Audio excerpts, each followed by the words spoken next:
Welcome back, ladies and gentlemen. You are listening to Conn and the Stick.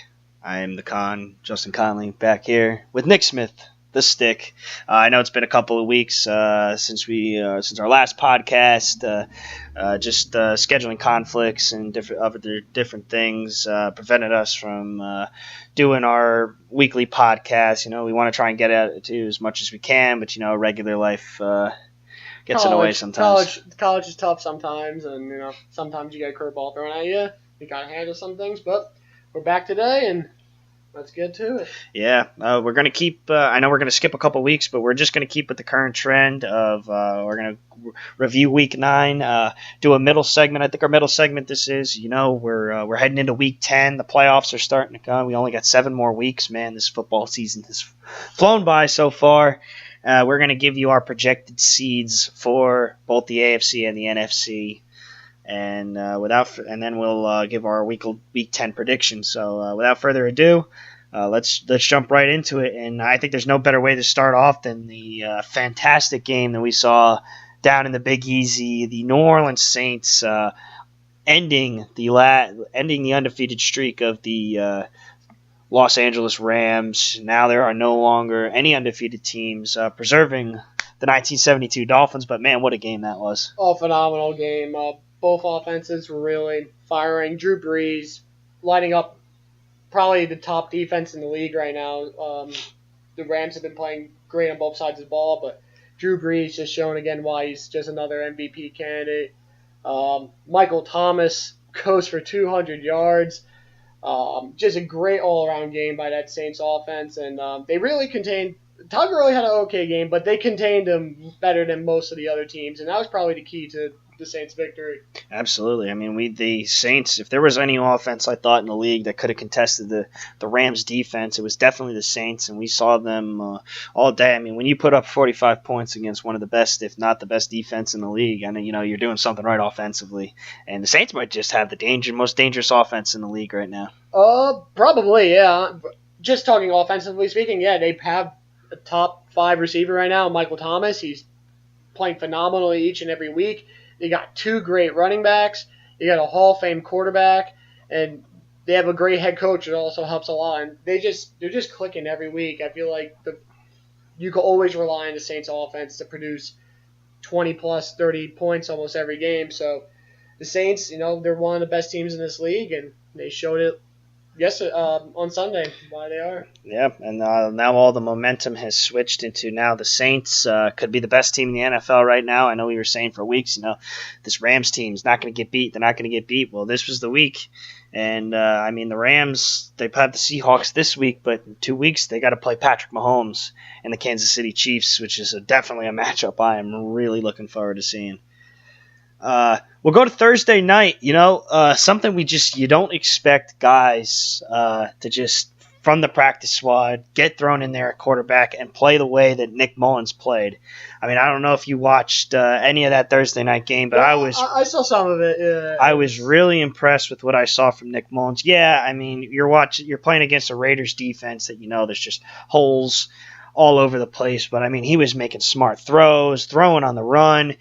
He just looked phenomenal. And hey, you really never know in the NFL which is the next guy that's going to step up. And things were. CJ. Nothing against CJ Beathard, but I mean, I think they got a starting quarterback for the rest of the year. Really, Nick Mullins. You got to give the kid credit. He comes in. The Raiders. They're dysfunctional right now, but still a professional team. Kid comes off practice squad, wins his first career game, and wins it in convincing fashion, no less. Goes for a few touchdowns. It's just an easy victory all around for the Niners, and just this Raiders team is just they 2 years ago they were in the playoffs, and now they're just falling. They only have 1 win this season. They're just getting rid of players left and right. Carr just seems to probably be on his way out sooner than later at some point.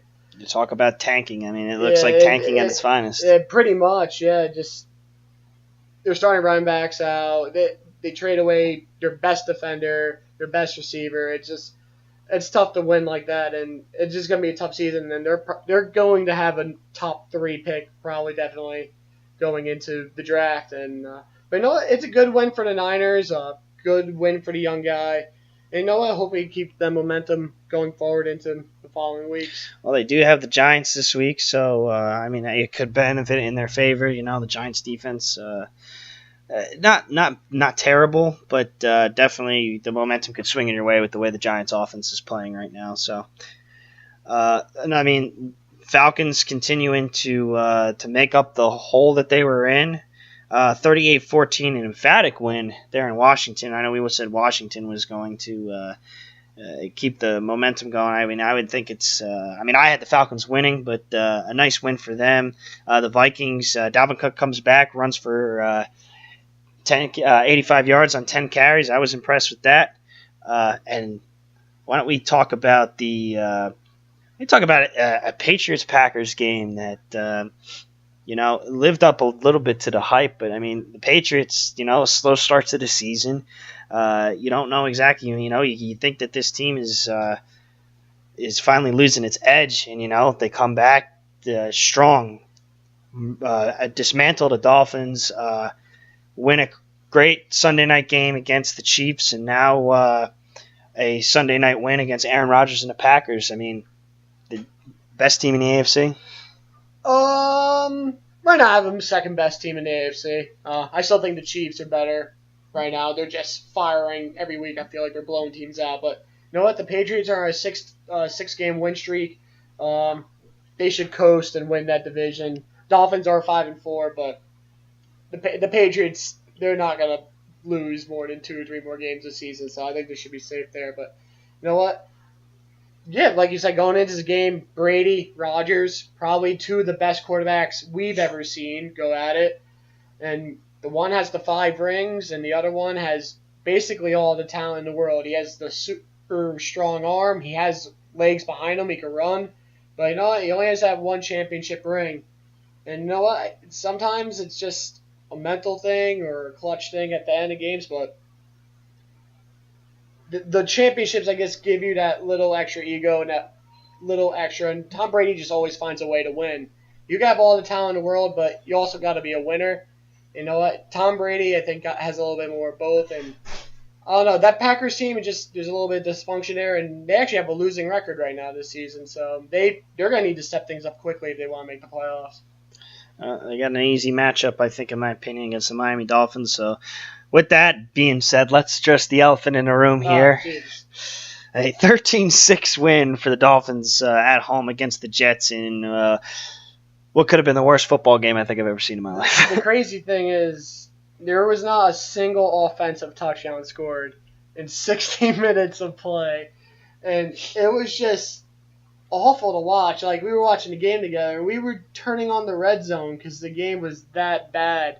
Like, it was just punt after punt, penalty, and then, like, your team gets in scoring position a little bit, and then there's a sack and punt. It was awful. And if it wasn't for a couple of Darnold interceptions, the game probably would have went to overtime, and probably could have tied because that's the way the game was going. I would have rather taken a loss to the Jets than a tie. I don't know. I'm just not a big fan of ties in the NFL, but I mean, it looks bad, I mean, yeah, if you're a fan of defensive games, that was the game to watch. But really, I mean, I fear for the Jets' future with Sam Darnold after, I mean, I would say at least 2 of those interceptions were definitely his fault.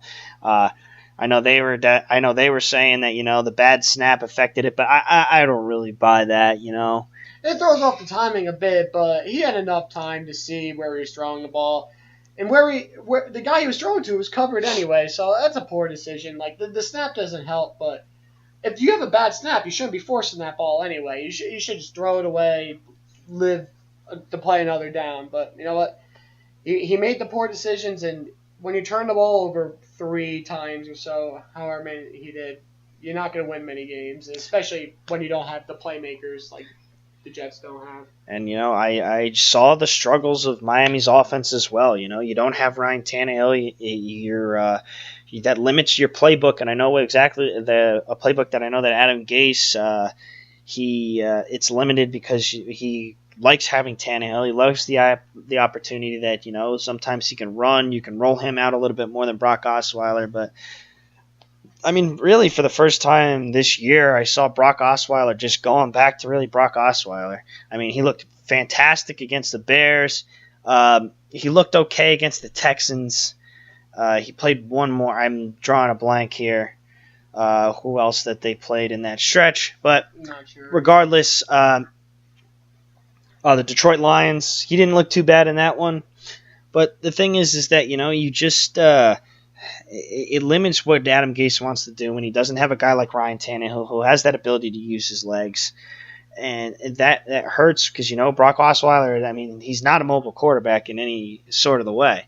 And but the thing is that the Jets have a tough defense, but man, they made them look like all stars out there. I mean, yeah, regardless, I mean, you have Jamal Adams, you have Darren Lee, you have a lot of good defenders, but they just couldn't get anything going on offense. And what surprised me was the little that the short amount that they even used Kenyon Drake in that game was just, he's a receiving back. You can use him in a bunch of different ways. They didn't get him the ball. Yeah, they're struggling trying to keep guys that are healthy.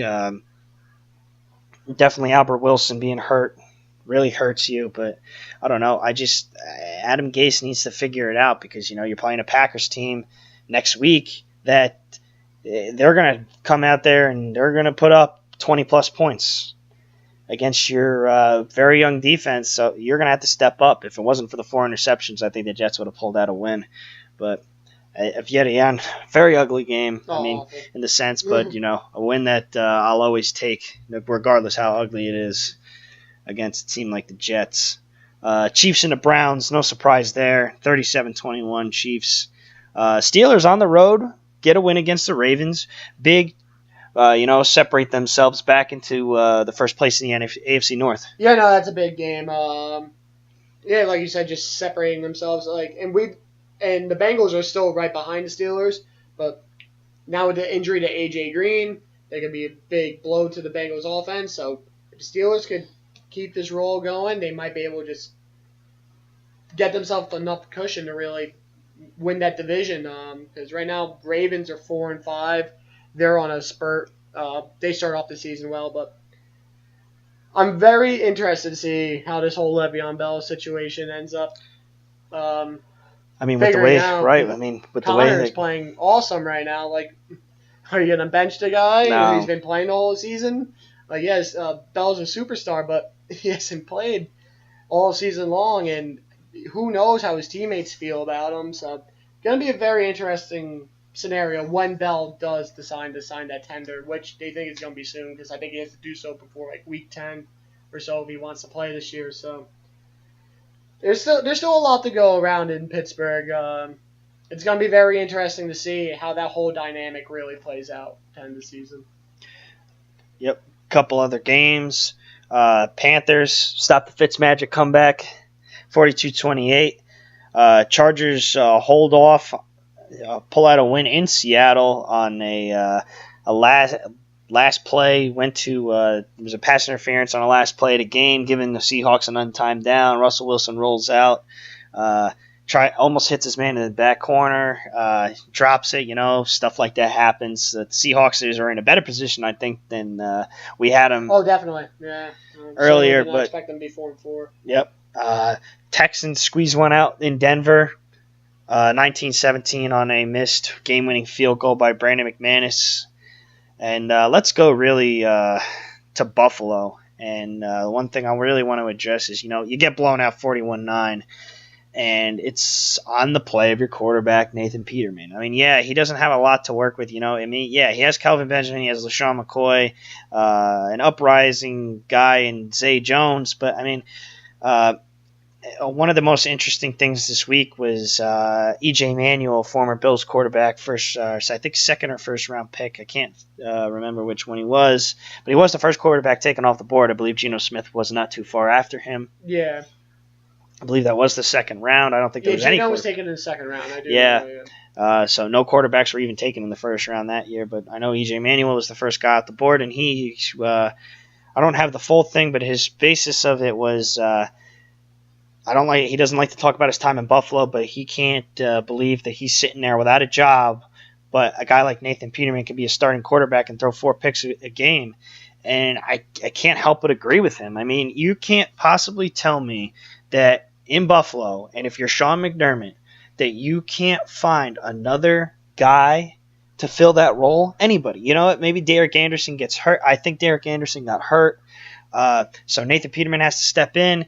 But, I mean, you can't keep going back to this guy.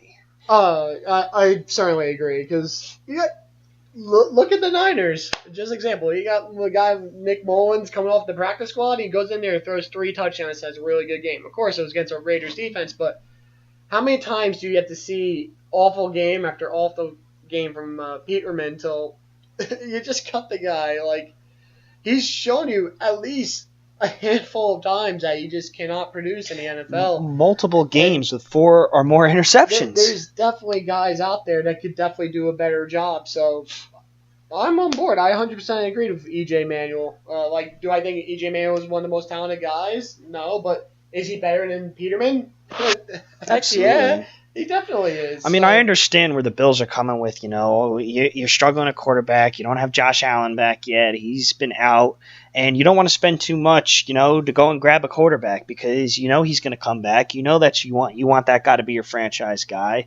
But while you're hurt, you can't tell me that you can't pick up any other guy. I mean, first guy that comes back to me, and all politics aside, Colin Kaepernick is a free agent. You pick up a guy like that. You don't have to sign him to a long-term deal. But all politics aside, Colin Kaepernick's a starter in this NFL. He made it all the way to a Super Bowl.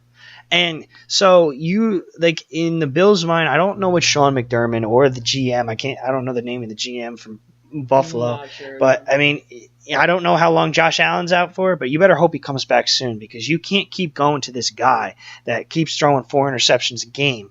It's terrible for Buffalo fans. It's terrible for your organization. It's terrible for the chemistry of the team. It kind of just looks like they're going like basketball full tank mode. Like, they're just they're throwing them out there and like, all right, let's get another loss. Let's try to get a better draft pick. Because when they throw them out there, that's what it seems like they're telling their fans and the veterans on their team, that they don't care about winning. Disgraceful. I mean, it really is. And if you're a Buffalo fan, it's frustrating. So, and I think the most impressive team this week, there's one thing that proved to me about the Tennessee Titans this week, is that they are the most inconsistent team in football. Oh, definitely. They had a rough start. They fumbled 2 of the first 3 drives, and actually, if I'm not mistaken, they fumbled the first 2 drives. But, they could easily been down 17-0 in that game to start off, because Cooper scored. The first drive was a missed field goal. Then Cooper scored, and then Cowboys get the ball on the 8-yard line, and then throw a pick. They throw an interception. So the score could have been easily 17-0 Cowboys. Titans find a way to survive through that just 7-0, and you know what? The offense catches a little bit of fire, score some points. Cowboys don't have the explosive offense they once did. And side note, shout out to Kevin Byard for the TO celebration going all the way to the star. Oh yeah, good one. Good old history lesson. Right, but I mean, you know what? You know what? The most inconsistent team in the AFC, most inconsistent team in the NFC. The Cowboys had so many opportunities to win that game, and they didn't. It's just you wonder about the coaching, really, and why they just won't get rid of Jason Garrett. Because he's had one really good season since he's been there.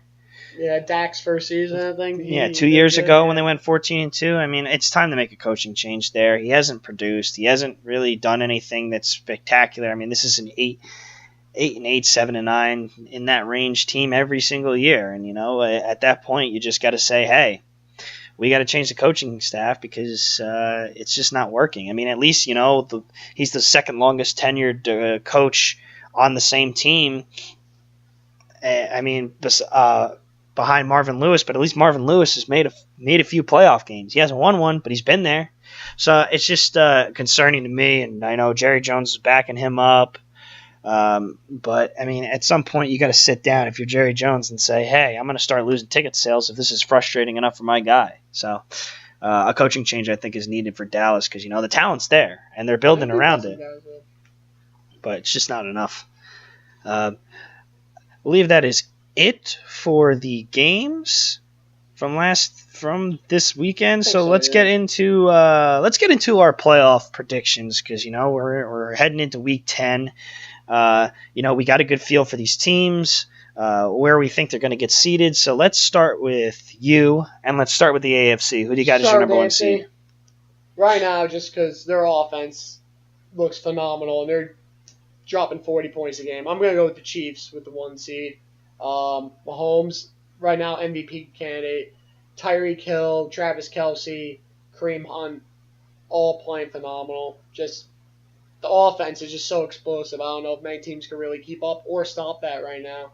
And they should have beat the Patriots, honestly. Just blew that game at the end. So I'm gonna go Chiefs 1 seed, Patriots 2 seed. These two teams right now in the AFC are just head and shoulders above everyone else. I think Patriots are playing really well. They have Tom Brady. They're starting to figure out Josh Gordon. Just a combination of Gordon, Edelman, Gronk, uh, White, Michelle. They got a lot going on offense, and they should be 2 seed. It should be close between them and the Chiefs. Now going for the 3 seed. I'm gonna end up going with the Pittsburgh Steelers. I think they should win that division. Right now they're currently listed at 4, with the Texans being third, but I don't think the Texans are gonna. I think the Texans end up being the 4 seed just from divisional record, but I think the Steelers are just a little bit better. Still curious to see how Le'Veon Bell factors into it, but when you have guys like Antonio Brown, Connor's playing amazing. Smith-Schuster's been awesome. And if Big Ben just could stay consistent, not get turnover happy, Steelers 3 seed. Like I said, Texans would be the 4th seed and the AFC South Division winner. Just the Titans, the Colts, and the Jaguars are just all very up and down. Actually, the Colts have 3 wins, which is surprising to both of us, but I expected much more from the Jaguars this season. Of course, the injury to Fournette has certainly hurt them a lot, but the Texans are looking good. Watson's playing well. They just added Demaryius Thomas, J.J. Watt. The guys on defense are doing a good job, so Texans will be the 4 seed. And then for the 2 wild card teams, the first wild card team, 100% in my eyes, should definitely be the San Diego Chargers. The Los Angeles Chargers. Philip Rivers playing awesome. Melvin Gordon was hurt, missed a week, is back, but he's looking better than ever, as always. Keenan Allen playing well. Philip Rivers also been spreading the ball out a little bit more with the receivers, which is good to see. They've been playing well. Their defense is also pretty darn good. Only giving up 180 points so far this season. So they should be the 5 seed. And for that final spot, I'm actually going to give the final spot, I'm going to give it to the Bengals. I think the Bengals are going to get that last wildcard spot. Right now they're at 5-3. AJ Green's hurt right now, but Dalton's been playing solid. Mixon's healthy and playing well. Defense has been all right from time to time, but I just think right now Andy Dalton's playing good enough. There's not too many great teams in the AFC, so I think they could clinch out a sixth spot for them. And what are your opinion on the AFC seedings? I'm going to swap your picks, the standings here. I'm going to actually go with the New England Patriots as my number one. I mean, it comes to the end of the year, and I look at the Chiefs, and I look at their the teams they still have left to play. I believe they still have to play the Chargers twice, if I'm not mistaken. Maybe they did play them once. Might play once. Sure. They still got to play the Chargers again. They got to play the Rams in 2 weeks. It's not a good sign for Mahomes. That'll be a good test of how good this Chiefs offense is. And they still play the Jaguars? No, they already played the Jaguars. They only play the Chargers one more time. Okay. It's the New England Patriots. I mean, they just always find a way to get wins, to put themselves in a position where they are the number one seed. They have home field advantage throughout, and I think the schedule in the division favors them a little bit more because you got to play the Dolphins again. They got to play Jets twice. Got to play the Jets twice, although the Jets do play them tough at home every single season. Doesn't matter how talented they are. I mean, we'll see. But I'm giving the Patriots the benefit of the doubt. The Chiefs, obviously, the number 2 seed. I'm very impressed with Patrick Mahomes. We really didn't see this coming when we were doing our standings and our reviews of the divisions in the summer. But, Patrick Mahomes is right now the front runner for MVP. I don't think it's that much up for debate. I mean, the man's incredible. 29 touchdowns in 9 weeks. It's just unbelievable what he's been able to do this season. And I'm looking forward to watching more Chiefs football. My 3rd seed is going to be the Pittsburgh Steelers. I'm still very high on Pittsburgh. The offense with Antonio Brown, Juju Smith-Schuster, how James Conner is. They're going to get Le'Veon Bell back, it looks like, within these next 2 weeks. And the defense has cleaned it up a little bit.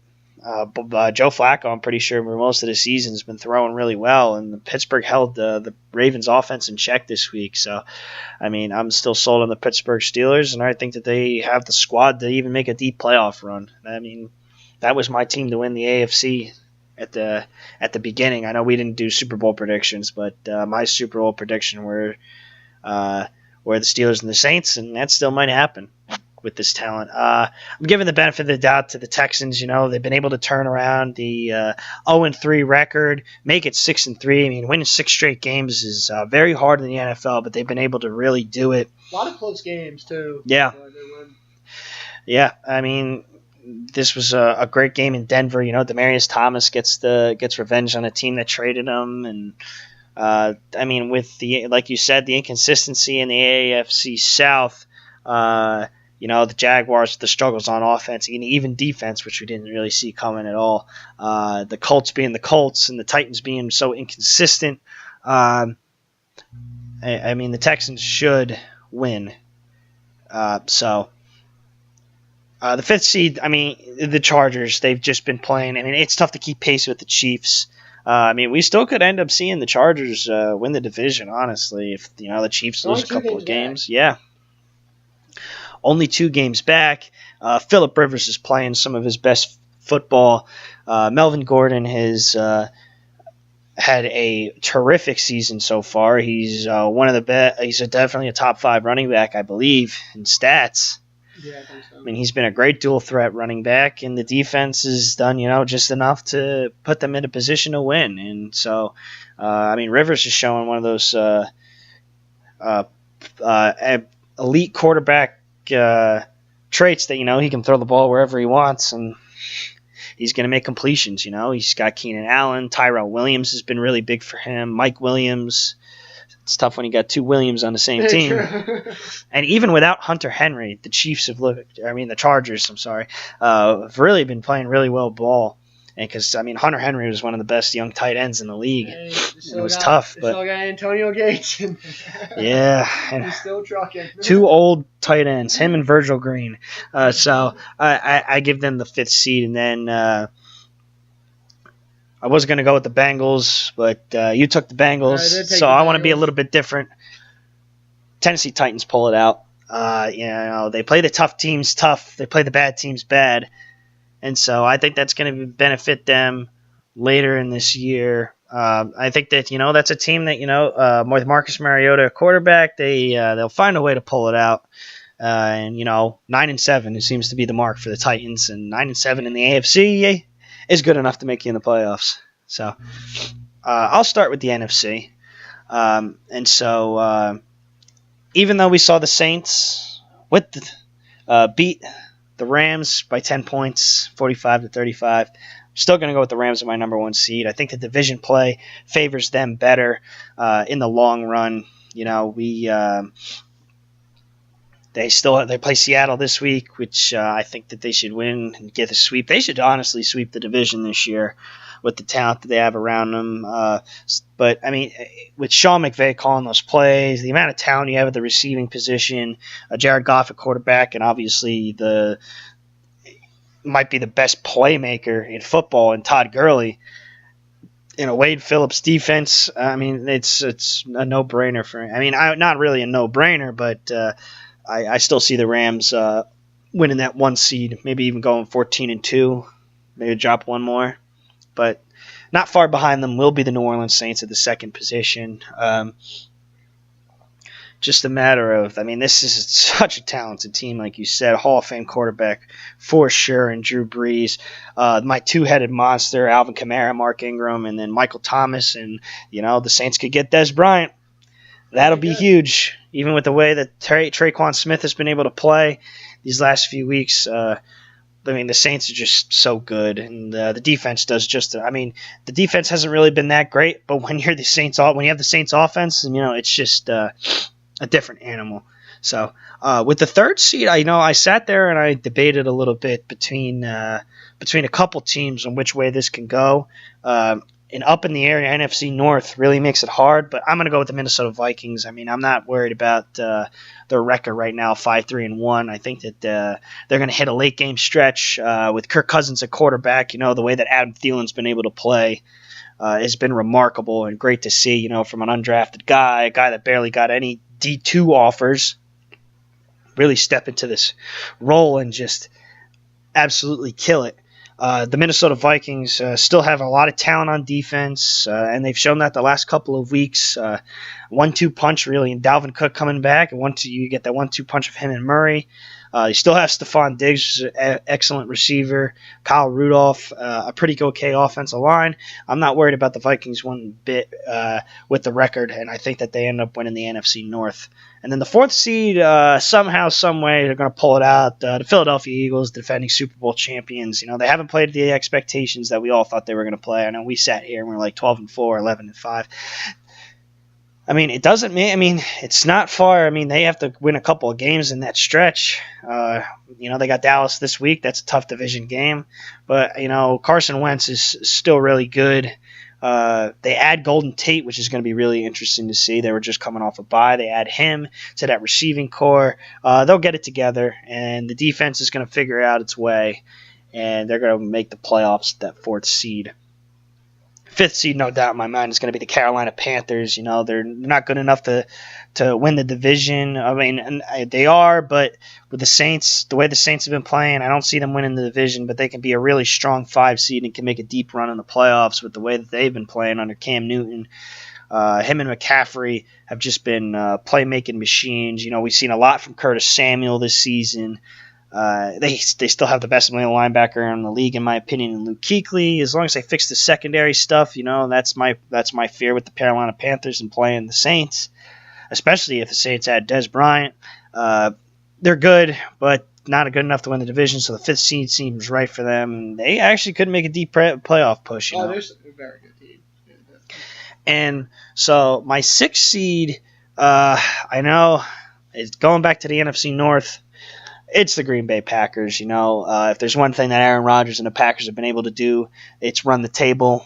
I mean, they win those late game stretches, and they've been able to knock the Bears out of the playoffs. I know the Bears that are really are ahead of them, and they're leading the division, but I see them dropping a few games that they probably should win. They're too young. Trubisky in the offense has been struggling these last couple weeks. And so, yes, the defense is really good, but if you're not scoring points on offense, then you can't win. And they don't play many more teams like the Buffalo Bills, and not many quarterbacks like Nathan Peterman. I see the Bears not getting there this year. And we might see, they fix a couple holes. I'll say that, this is a team that's going to make a push and make the playoffs next year. But, it's hard to bet against Aaron Rodgers and the Packers. So, Packers with my 6th seed. All right. I'm going to start off. I actually had the first 3 seeds exactly the same. Rams are going to be number 1 team. They're just, still in my eyes, they're still the best complete overall team in the NFL. Gurley, right now, the top MVP candidate. That defense is phenomenal. Going back to the Saints, Drew Brees and that offense, like we said earlier, playing on an amazing level with Kamara and Thomas, Brees and Ingram. And the Vikings, like you discussed, the Bears have been playing really well. I don't expect them to keep this up. Kirk Cousins has been playing really well with the two-headed monster wide receiver. They also got a really solid defense, and they should come in that third spot. I switch it up on the fourth spot with the NFC East because I actually think the Redskins are going to end up winning that division. The Eagles have been very up and down. They've been shaky. Redskins have seemed pretty consistent. They got beat up last week, but the Redskins actually seem to have a pretty easy schedule compared to some of the other teams I was thinking about choosing later on. So I think the Redskins could win the division, maybe go 10-6, 9-7, probably 10-6 for the Redskins. Um, 5 seed, definitely going to go with the Panthers. They're playing amazing right now, 6-2. If it wasn't for the Saints in that division, they'd probably win almost any other division. Well, besides the Rams, but the Panthers are playing phenomenal. In my eyes, they're the third best team in that conference. Like you said, got one of the best middle linebackers in the game right now. Cam Newton's playing awesome. They're just finding ways to win, and they're looking good doing it. And for my final spot, I actually have the Eagles coming in as the second wild card team. Probably they could probably have the same record as the Redskins. Redskins probably win on a tiebreaker, but I think the defending Super Bowl champs still find a way to clinch that last spot. I think they'll start to figure it out, but yeah, Eagles with the sixth spot in the playoffs. Interesting. Redskins definitely in position and in a good spot to win that division, especially with, we had the concerns with how they were going to be able to get this offense together, but Alex Smith has led this team to 5-3. They drop a really big one on the road to Atlanta, or they were home. Atlanta was on the road. I apologize, but yeah. It's going to be interesting, and this next 7-game stretch is really going to decide who's in and who's not. So let's go into Week 10 predictions. We have an excellent game on Thursday. Cam Newton and Carolina Panthers head to Pittsburgh to take on the Steelers. Who do you got? It's a tough one. Even going into Pittsburgh, right now I'm just more confident in the Carolina Panthers. The Steelers have been playing really well lately, but I just love what I see right now from Cam Newton and like his toughness and just finding ways to win games. Even if it's all late drives in the fourth quarter or just blowing teams out early on. You know what? The Panthers are just a really good all-around team right now. I like the Steelers in the direction they're going, but I'm just going to give this edge to the Panthers. I'm going to take the Pittsburgh Steelers. I know I love the Carolina Panthers and how they've been playing, and shout out to Cam Newton. I didn't like him in college because he beat up on Alabama, but and he's come a long way, and he's lived up to that first overall hype. Because some guys don't live up to it, but he's been able to produce a ton of great numbers. He's MVP, and so. But I mean, I am so into the Pittsburgh Steelers with the fact that this offense is just so explosive. I don't think that the Carolina Panthers defense is going to be able to keep up with Antonio Brown, Schuster, and Connor just playing the way that they've been playing. We got the Redskins on the road heading to Fitzmagic Town to play the Buccaneers. Gotta love Fitzmagic. Right now, he looks like the best second half player in the league right now. Always trying to get these comebacks, but I don't know. The Bucs, they start off really hot in the season, but that defense just looks awful right now. They're giving up, it seems like, almost 40 points every week, and Alex Smith is going to take care of the ball. Adrian Peterson's been looking really good for a man his age right now. And I think just the Redskins are just a better, well-rounded, more consistent team, and they should win this one on the road. I think this is going to be a tough matchup. I really do, because I think that Fitzpatrick has really been playing excellent football for a backup, and by that, I mean, that's the role. He stepped into that role multiple times and has exceeded expectations multiple times. He almost makes a playoff appearance with the Jets. What was that, 2 or 3 seasons ago? I think it was like 3 years ago, yeah. On like 9-7, I think. Playing fantastic football, but I mean, like you said, I'm going to give this one to the Redskins. I think they have a more to win more to gain from this game, and I think that with them losing and the Eagles on the uprising, they're going to have to win games like this, and they know the pressure that's on them to keep themselves at the top of this division with the other two teams in their division playing so well. Giants being the Giants. Yeah, Giants. But yeah, I'm going to go with the Redskins as well. In a close game, I do think this is going to come down to a late game drive from either team. Cardinals and the Chiefs. I'm not going to go too much into this. I mean, the Chiefs. Yeah. It's just Patrick Mahomes and the Chiefs' offense is a different animal, and as good as Patrick Peterson is, you can only do so much. Chiefs in an emphatic win. Jets and the Bills. Another. Oh my God, I'm gonna have to watch two awful games back to back in a row. But you know what? If Nathan Peterman's playing and we lose, it's gonna be awful. Like, as long as Nathan Peterman is playing quarterback, I cannot choose against the Jets. So even as bad as they looked last week, I'm going to go with the Jets victory. I mean, you look at these two teams, and the way that their defense has been playing is actually not too bad. I mean, the Bills' defense really isn't bad, led by Tre'Davious White, and the Jets' defense led by Jamal Adams. Two LSU guys, two guys that played on the same team, but in the end, Jets, as bad as both offenses are, I'm giving this one to the Jets. They play pretty well at home. Sam Darnold's going to get it together one of these days, and I think it's the week where he gets it together, pushes them through that. I also think another week of Quincy Enunwa being back will also help the offense, getting him back in the flow, because that's Sam Darnold's go-to guy. He missed them all those weeks he was out. Another week with his go-to guy right now looks like Chris Herndon. Oh, yeah, he had a really good week. You know what? Jets haven't had a tight end really produce for them in a while. Like last year, Jenkins did. Dustin Keller. Yeah, that was a while ago. Yeah. A long time ago. That was back in the Mark Sanchez days. Good old days. I'm gonna go with the Jets. Jaguars and the Colts. Now this is interesting because the Colts defense has been stepping up. Led by rookie middle linebacker Darius Leonard, who is having a phenomenal season. I think Pro Bowl season, in my opinion, with the way he's just been all over the field for them. I believe he's a third-round pick too. You never know who's going to make it big, but Fournette's back, and I think that adds a different element to the Jaguars' offense. I think Blake Bortles has a much better week, and I'm going to take the Jags on the road because Andrew Luck likes to turn the ball over a little bit more than I'm sure the Colts would hope, as good as he is. And this is a defense that feeds off turnovers and can make plays. With A.J. Boye and Jalen Ramsey and all that talent you got on this defense, they finally get it together after a bye week. Yeah, I think the bye week's really going to help them out. I think Fournette's going to come back fresh legs. He's going to be strong. Really going to help Bortles out in this offense. And like you said, Luck is a risk taker. And against a defense as strong as the Jaguars, there's probably going to be some turnovers.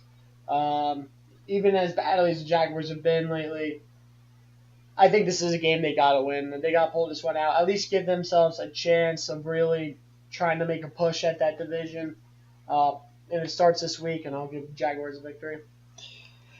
So we've got the Lions and the Bears. Big game potential there. Lions coming off a loss on the road in Minnesota. Bears dominating performance on the road against the Bills. I'm gonna go with the Bears in this one. I like where the defense has been playing. I think that they've been creating turnovers, and I gave the benefit of the doubt to the Dolphins playing against the Lions, but Matt Stafford didn't really turn the ball over. But this is a much better defense than the Dolphins. Matt Stafford likes to force passes, and without Golden Tate, I'm interested to see where their offense goes. For a second week, see how it didn't really go anywhere, and with that, I'm going to go with the Bears. Yeah, I think with not having Golden Tate's really going to affect this offense a lot. That's someone Matt Stafford really relied on, and this Bears team, they're good at getting after the quarterback, and sometimes Stafford gets a little erratic, forces the ball, makes some errant throws, and I think this Chicago defense is really going to take advantage of that.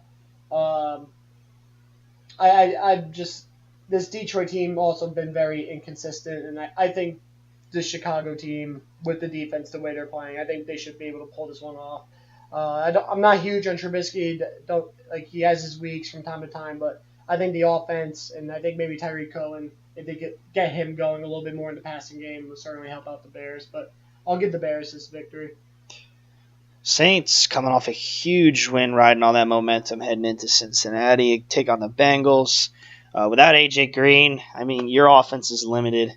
Nothing against Tyler Boyd, who's had a fantastic season as that number 2 receiver, and Joe Mixon as well, playing much better than he did last year. But, I mean, the defense has played okay, and okay is not good enough for the Saints. So I'm going to take the Saints on the road. But the Saints just beat the team that I think is probably the best in the NFL right now. And they put 45 points on. And without the Bengals' best offense, well, probably best player on the team in A.J. Green, Drew Brees and that offense should be able to outscore that Cincinnati offense. So we'll go with Drew Brees and the Saints. Now, this is a trap game, in my opinion. You got the Patriots on the road in Tennessee. And like I said, Tennessee plays the bad teams bad and the good teams good. But, I mean, if the Tennessee Titans find a way to win this game, I wouldn't be surprised. And you know what? This is my upset of the week. Tennessee Titans over the New England Patriots, riding the momentum of winning in Dallas on Monday Night Football. Bring that momentum into against the Patriots, who they're coming off a big win, but this is a Titans team that I think can, with the way that the defense has been playing, and how Marcus Mariota stepped into that second half and just went guns a-blazing. This is my trap game, and this is my upset of the week. Tennessee Titans over the New England Patriots. Titans have had a very good defense this year. They haven't been playing very well, but it's just tough for me to pick against Tom Brady. Right now, he's getting in sync with Josh Gordon, who scored a touchdown at 100 yards last week. And then he has guys like Gronk and Edelman and just two really good running backs who could split it up with Michelle and White. And it's just tough for me to pick against Tom Brady. I've seen it time and time again where, you ain't kidding. He just finds ways to win games, and and I just feel like I can't do anything. I have to go with the Patriots. We got the Falcons coming off a win against the Redskins, taking on the Browns in Cleveland. This could be another upset alert here, really, with the way that the Falcons' defense has been playing. But Matt Ryan has lit it up the last couple of weeks, and Julio Jones finally getting a touchdown since Week 12 of last year. It's just surprising because, he's one of the better receivers in the NFL. He's definitely in my top 3. List him right underneath Antonio Brown. But, man, Julio Jones is just a difference maker, and this Falcons offense has been clicking, even without Devontae Freeman. Tevin Coleman, Ito Smith. I have no idea who this guy is, but, I have Tevin Coleman in one league, and I get really ticked off when they put Ito Smith in there to score. But Falcons over the Browns on the road. Yeah, that offense has just been really clicking. Coleman and Jones both went off last week. Calvin Ridley scored a touchdown. Yeah, the offense is really clicking for the Falcons right now. And the Browns, right now, they have 2 wins. They're playing better, but it just seems like they still find ways to lose games that they should come out on top. So Matt Ryan's been playing really well. Offense has been clicking for the Falcons. They've been very consistent on that side. So I'm going to go with another Falcons victory over the Browns. This one's going to be short and sweet. Los Angeles Chargers at the Raiders. The Raiders are a dumpster fire. Yeah, the Chargers. Raiders don't know what's going on right now. Their defense is god-awful. Melvin Gordon, Keenan Allen, Phil Rivers. They get rid of Bruce Irvin. Yeah, it's just too much for them to handle. So Chargers in a victory. Yeah. If you look up dumpster fire in the dictionary, John Gruden in a Raiders Raiders polo comes up. Rams of the Seahawks. Like I said before, I think the Rams are going to sweep this division. I just think that they're that much head and shoulders above the rest of their competition in the division. They're going to take this loss from last week. They're going to be really ticked off this week, saying in good terms, and they're going to take it all out on the Seahawks. Yeah, they're going to take it out. Gurley's going to have a big game. I think the defense is going to bounce back strong, too. They're going to really try to get after Wilson, and this Rams team's just phenomenal. They just ran into a really good team last week, and they were on the road. So Rams should be in a pretty easy victory. Dolphins coming off one of the most sloppy wins I've ever seen in NFL history. Playing in Lambeau against the Packers. Oof, it's going to be a tough day for the secondary. I think this game could be if the Packers lose this game, I find it really tough for them to come back. Yeah. They've just been on a stride. Just dysfunction there with the team, just on losing Pappy. And Rodgers has been there for the entire season. He had that injury early on, but this is a game that they really need. And I'm gonna go with the Packers at home. Just watching that game last week, what I watched Miami's offense do for 60 minutes, it just was not pretty. And Aaron Rodgers got to be able to beat that. So go with Packers at home. So will I. So will I. It will be a tough game to watch here in this living room.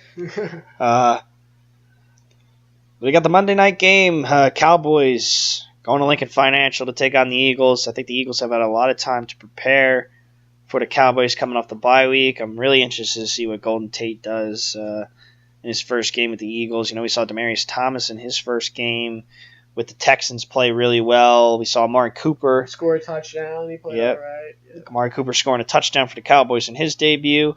Why not Golden Tate? We'll list him as a touchdown for the Eagles. With the trend, it seems like a trend. A new wide receiver goes to a team, they score a touchdown in their first game. Eagles have had more time to prepare. I think they're just a better team. I'm going with the Eagles. Yeah, just what I'm seeing from this Cowboys offense, and just besides Zeke, and they got Cooper now, but just Dak Prescott, I just can't believe in him. It's like he looks okay one week, and then there's another week he just looks awful. And just this Eagles defense, Carson Wentz is just much better of a quarterback. They added Tate. They got weapons. The Eagles are just a better team, defending Super Bowl champs. This is a game. Right now they're 4-4. They got to win this game. They don't want to go below 500. So, especially playing at home as well, we give this one to the Eagles. And then we got the Giants on the road in San Francisco. That's a tough one, because it really is. Giants have just looked awful, and right now the Niners had a good game last week, but it was against the Raiders. But I don't know. My gut's just telling me I think the Giants pull this one off. I think Barkley and Odell, they're gonna find a way to just put up enough points on the board. Maybe find a little bit of the rhythm this game, but both these teams, lower end of the league right now. But I don't know what it is, but my gut's just telling me that the Giants pull this one off. Is it too early to hop on the Nick Mullins train? I guess it's not. I mean, like I said, I was really impressed with a guy you've never heard of this guy before in your life. Nick Mullins named the starting quarterback for the 49ers after C.J. Beathard. Who the heck is Nick Mullins? And a guy goes out there and just slings the rock. 16 of 22. 3 touchdowns, over 220 yards, I believe, 226, I think was the mark. And, I was impressed, not because, they were playing against a Raiders defense, but it wasn't that he torched a Raiders defense. It was me watching him as an admirer of fundamental football. He made the right throws. He made the right reads. His ability to throw on the run was impressive to me. In your debut, you don't turn the ball over.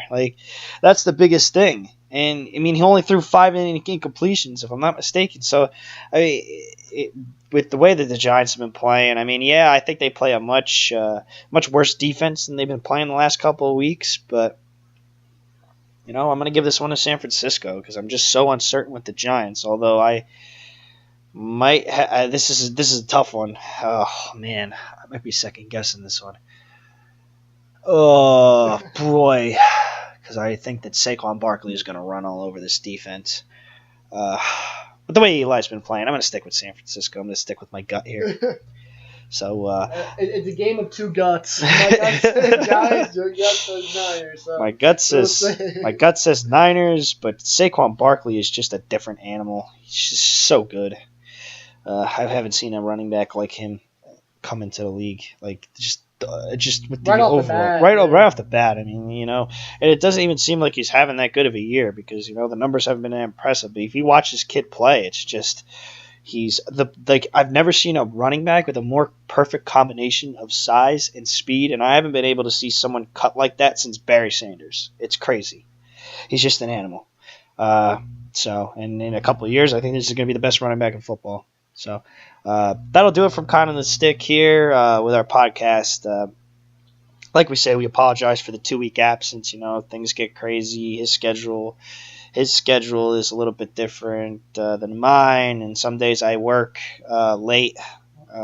So we try to upload as often as we can. We're gonna try and do it once a week. We're gonna try and find a better schedule to do this. We'll keep uploading good content, and for those of you who listen, thanks for sticking with us. We'll try our best to not miss a couple weeks in a row. So with that being said, from Nick Smith and myself, I'm Justin Connolly. Thank you for tuning in.